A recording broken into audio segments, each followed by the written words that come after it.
Yeah. Hello, welcome back. Yes, today or right now I'm going to present Cristina Reyna, and she is coming from Holland, from Amsterdam, and she is going to present her work. She's going to present herself much better than I can send her. But I want to say that she's part of the project that we are in, COP Gender, and she is part of the Y Plus organization based in Brussels. Welcome, Cristina.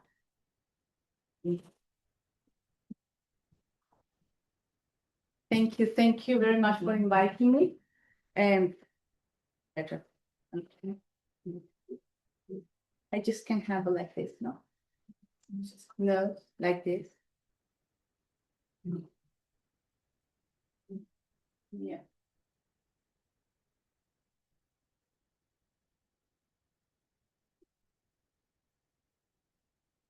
Will this be better? Okay, yes, okay, thank you. Yeah. So thank you very much for inviting me. I'm Cristina Reyna, and I'm part of Y Plus, which is the European network where GADIP is part of, and we have then the climate justice working group, the working group, and the migration working group. So I will make kind of interlinkages with both working groups. And so Nancy said, do you want to come and present here what I'm going to talk about? And that is kind of migration, citizens' rights, the intersection with gender-based violence with climate change, which is like everything together in one. And like, okay, and what is that it can actually be done from my experience? And Nancy told me, just go through your work experiences, with your own life experience. So that's how I made my presentation. So it's not that if you want, okay, yeah. So my personal journey, as I said, I'm part of Y Plus for the last 10 years. I joined Y when it was already like 30 years ago, and so I saw the need of the creation of the migration working group to with the aim to link all the different women migrant working different migrant women works across Europe to exchange all the tools, experiences, and realize how important it is to get out of the islands that the migrant women can live, and that we see that there are commonalities among Europe.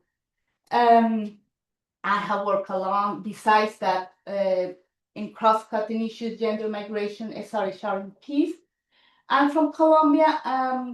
Currently living in the Netherlands, and in the meantime, I live in Belgium and different countries. This is just to say that I have myself a migration path that brings me a lot of my own baggage. I'm going to talk today in what is my current work. I'm working on the topic of sexual exploitation of children, mainly on countries of Asian countries, and related a lot with sex tourism, and but it's also quite linked to climate change and the difficulties of those countries also are having now. Yeah. So I'm going to start with my own path of migration.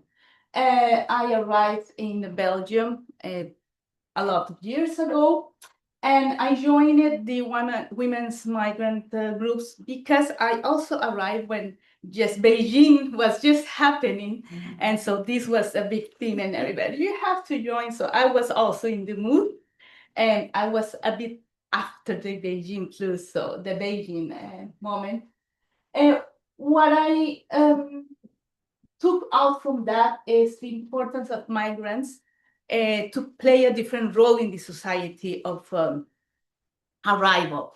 In a lot of organizations, you have these things for migrant women to learn the language or to do things that are quite related to basic services. And and which is great. But as you were just mentioning, it's just not about the basic services that women need.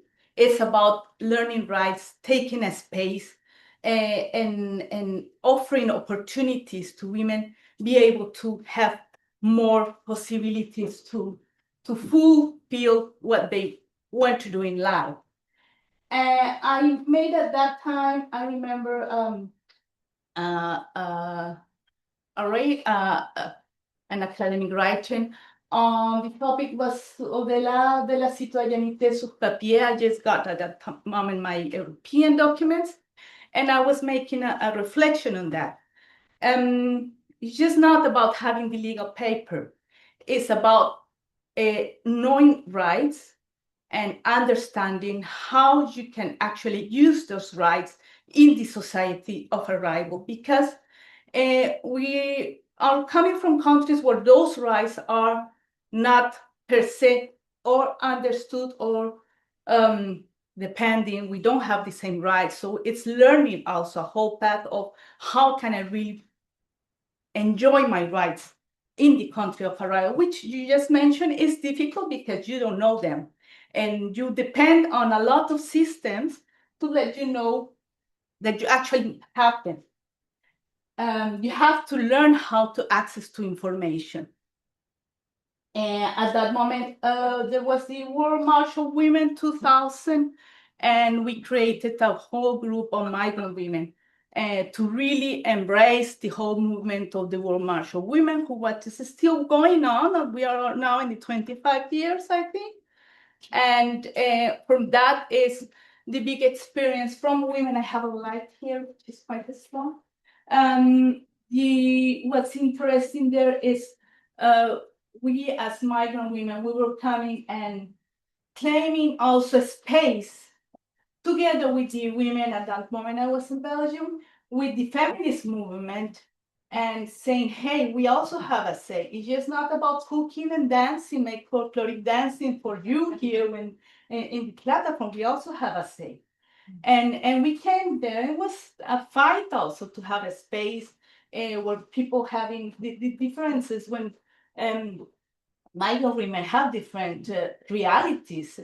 Most of them are also domestic workers. They have a say. They can't go to a meeting at 9 in the morning, 9 to 5. They are working.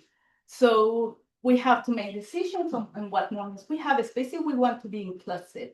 So those are speaking that I think is still relevant today. And when we want to include and make intersectional approaches with feminists in the countries, and we really want to involve the migration, the migrant women who are just arriving or who are trying to find their path, and not those who are ready. I mean, those are also part of this of the whole movement. I want to say. So now I'm switching to what is my whole path and my baggage that I have on gender, and how I link that also to migration status. I think we had some conversation this morning already. And in the moment of migration, it's a moment you become vulnerable because you lose rights that you used to have in your house, in your country, because of the fact of living in that country. You are in a moment that you become vulnerable, you don't know your rights. So then you are at risk of being of ending in the gender-based violence system. I want to link now also because we have talked a lot of women, and for me in my current job, it's the first time that I'm talking on the topic of I'm working on the topic. I've been working a lot on the topic of women, and for the first time I'm also entering in the whole topic of children, which is for me an open eye on as a feminist and how we address the topic of children on this topic of gender-based violence, and also about migration, because it's interesting the understanding of how we shouldn't also forget the rights of children behind the women who is migrating, or the children who are migrating now a lot by themselves, which is a different approach also. And it's mainly about how we can offer children a safe network,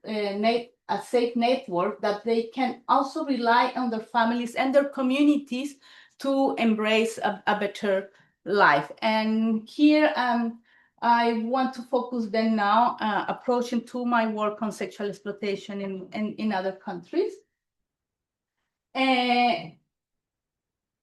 So because we live with, so I'm going to shift my brain. I was too much here. What is happening now? Let's move to what is happening in the topic of sexual exploitation of children in other countries, and in countries where there is little possibility for the children to embrace a safety network, environmental and communities, because of behaviors change, normal harmful norms that are in the society, and how those societies allow or not also children to have a dream to access the future they want. And in this, I also would like to express the fact that we are talking about girls a lot on sexual exploitation and gender-based violence. We are having now a big explosion of boys on the topic of sexual exploitation. And this is important also because I'm running now a program specifically based on boys. Actually, for me, also being always in the side of feminists, I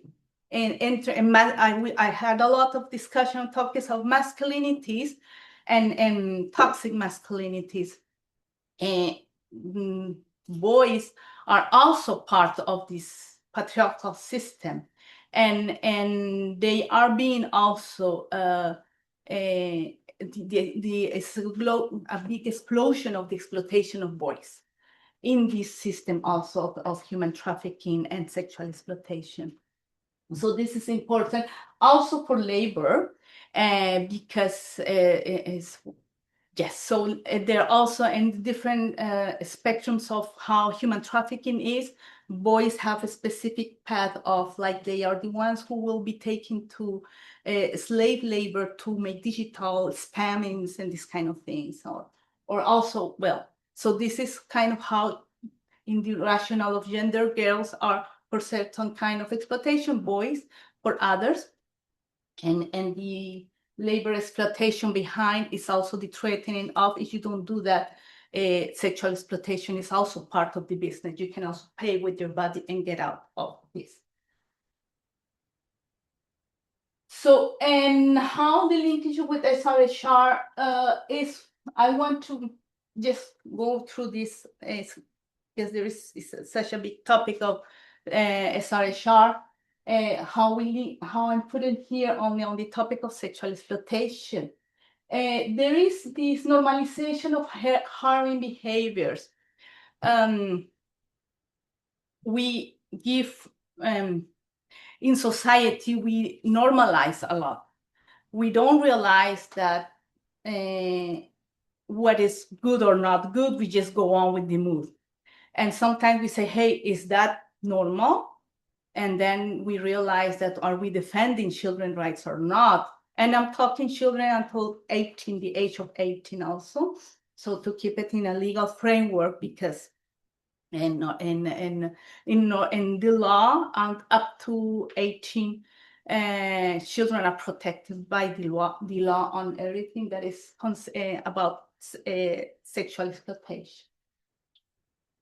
So in this sense, how important is to have the children informed about what is the right of their bodies. And this is, I will bring it also on the topic of migration here, because if you haven't learned that in your own country, you will not understand what is here, what you can have as the rights you have here. And this is important. As you said, also, you never learn about that, you can't teach it to your children. So in this sense, it's important to have the link in how, as migrant women, we learn about the rights. So we have here also on sexual and reproductive rights. And we can also be able to teach that to the children. The children will learn that also at the school, but then you will have the support at home also to be able to cross this information. And the topic of consent is becoming more and more relevant nowadays. On what is the butt and the gut touch? I like this word because it's child friendly, and it's important because children don't know about that. So and the normalization of harming behaviors, when you go and the children go to the neighbor because it's taking care of you, because mother and father are working in the rural areas, and the neighbor gives you a candy, and then things like, where is the limit of consent? What do you like for a good touch and a bad touch? And this, I think, can be also related to all the children's, because it's, you say it also how important it is. Most of the sexual exploitation can start also in the familiar sphere. And the possibility to talk about taboos and live without stigma. I think those are topics, and I think I'm going super overviewing everything, but are topics that I find relevant to touch, that have been touching me also in my critical approaches, to talk out of taboos. And taboos are also super important in the harming behaviors, because we bring across the taboos with us. And they are so anchored in society and in the thinking of people. So how can we really get these stigmas out? How we can accept that the neighbor that is living violence, the children that are living violence, that instead of rejecting them, we can create a space that we welcome them, and say that is not good. It's not normal. That is the normalization. No, that is not normal. That we have to change it, and we have to act on that. We have to make different. And I put it here, boys and girls are now victims of the exploitation system, the monetarization of bodies. So, and this is becoming so normal, on this normalization of harming behaviors, in the situation on need of money. Girls are quite often sent at 16 years, 14, 13, and they are sent to the capital cities to earn money.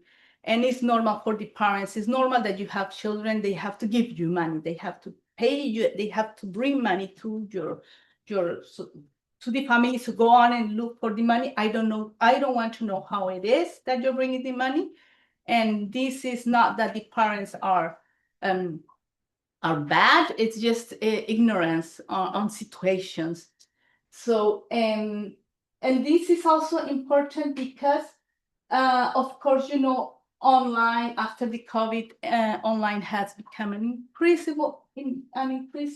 incredibly important tool for sexual exploitation. So platform sexual exploitation has been exploded and shifting, no, the whole system of sexual exploitation and human trafficking, where children can access themselves, they can be directly reach out from the different exploiters. And because this kind of easy way of earning money, they think they can handle that, and then they will go and enter in the system because they think it's my self-determination to do it. They don't think that there is a whole network behind that. They don't understand that there is a big shadow network that is just not going and having a candy. I'm just saying candy from someone. It's a whole big network that is bigger than they are able to manage, and then they don't know how to get out of it. And so that's how online is becoming, the digital space is becoming an increasingly important. And this I will bring it everywhere, because you were saying was that adolescents are the main at risk at the moment, and that is happening. Yes, I see it also here and all the countries. I also recognize that when my daughter also, I had to guide her a lot in how they are doing in the digital spheres, how they are approached by all kind of people asking them random things, and they think, and it's in the Netherlands, they think they can manage it. I say, do you think really that there is just a random guy asking you for something?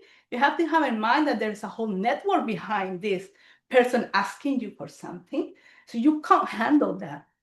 And you as adolescent, you own the world, so you can do it, no? So it's important, the guidance as parents that we have. We don't have this understanding. So it's important for the parents to have to gain knowledge on this part of the digital sphere. Now, I'm getting to how long am I talking? 7 minutes. Okay. Okay, so how are we going to link this with the migration and SRHR and citizens' rights? I think we went through most of the things up here. So climate change is affecting a lot rural areas, either with the dry and the floods. Families are losing incomes. Natural disaster makes people to move. Migration and the search of better opportunities make people become more vulnerable. Internal displacements to the city, looking for a better income. So that is when you become like really at risk of, we need money now.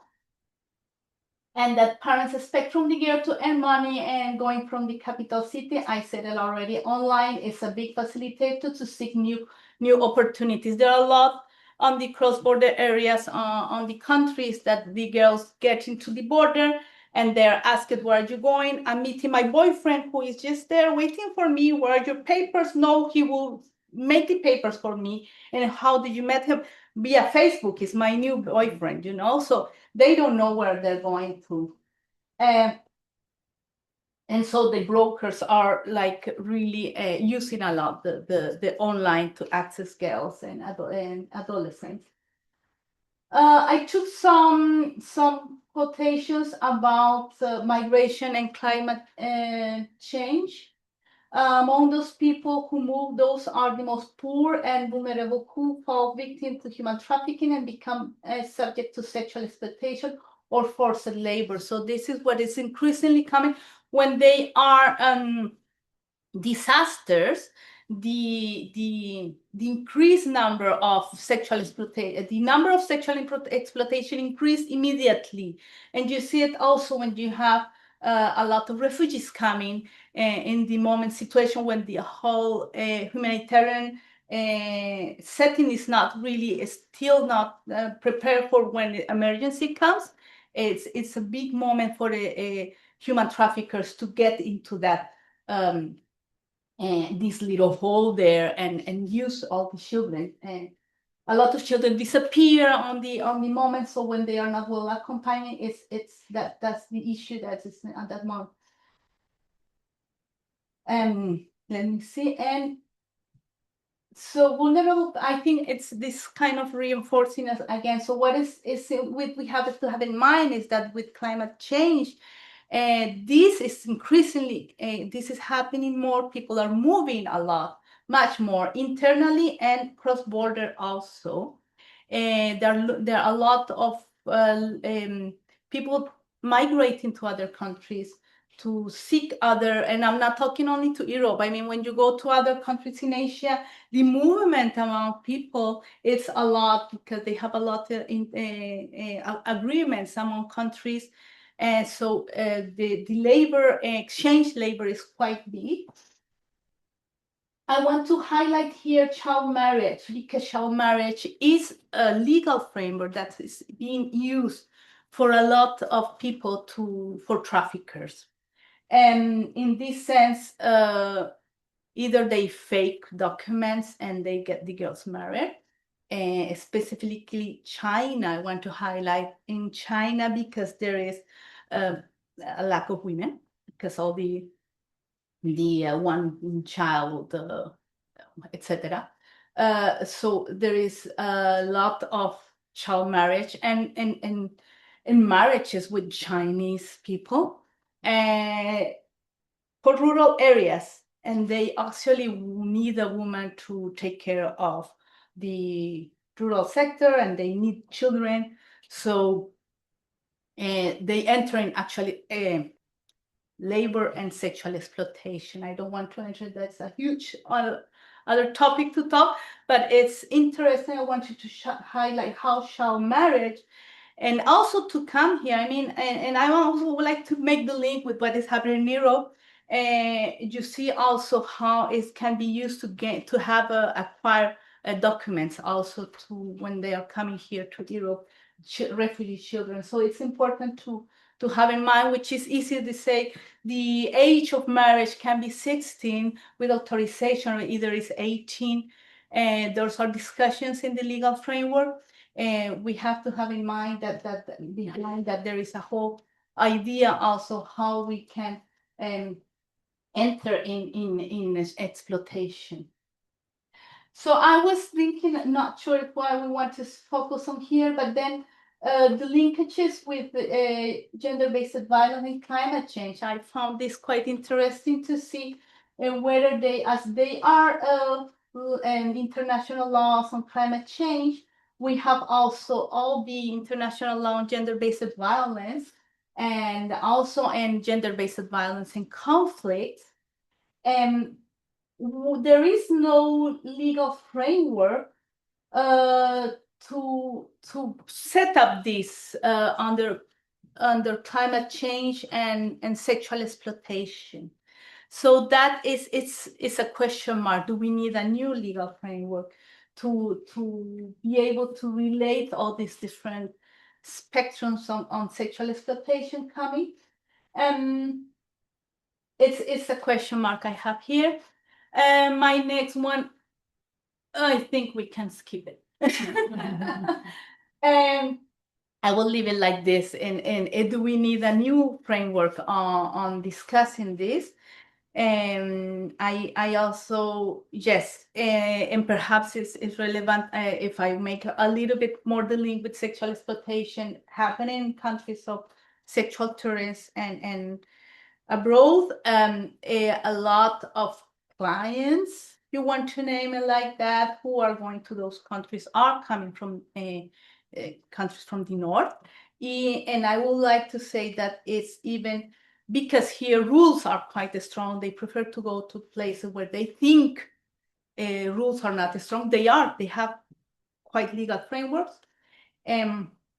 Just they are not well applied, or still a lot to do. And it's a lot of, because I can't do it here, I rather do it in another country because it's easier, or because then I can help someone, or so it's a lot of the mentalities, but a lot of well, it's anyway, it's a crime.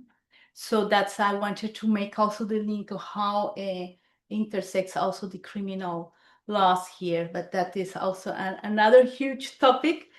And yeah, I think I'm going to close here because this is what I wanted. If there are any questions, I know I cross-cutted a lot of issues, and that's what I say, how can I link? They are so big, but there is a link in the vulnerability on displacement, and even more in the emergency of displacement from one side to the other, because humanitarian is not always in set with what is happening with the children. And then the sexual exploitation happens, like they know that there is this role there to be taken. Yeah. And if there is any question.